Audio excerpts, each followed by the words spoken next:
I'm going to teach you to solve complex problems in your life by learning to think like a surgeon. And today's lesson is learning how to do things that are important to you, but that you don't want to do. As a surgeon, unfortunately, there are a lot of tasks that can be difficult and or uncomfortable and or stressful, but we make ourselves do it anyway because it's for the good of our patients. These could be things like getting up in the middle of the night and dealing with distressing situations. I've learned a little trick on how to make this easier. One is realizing that you have two voices in your brain. The first is the worker, the person who's going to get the job done. The second is the executive. This is the planner, this is the person who's in charge. These two people in your head are constantly at battle with one another. The worker obviously doesn't want to work, doesn't want to do things, doesn't understand why we have to get up early in the morning or stay up late at night. The executive has the grand plan. They understand why we're doing things, why it's important, why we have to make certain choices. What I've learned is that the executive is in charge, but you have to talk to the worker in a way that entices them to work. In other words,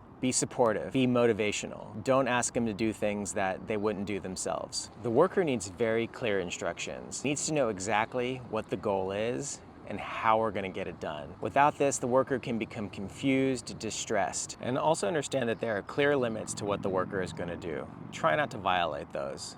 Otherwise, you might have a rebellion on your hands. And follow me for more.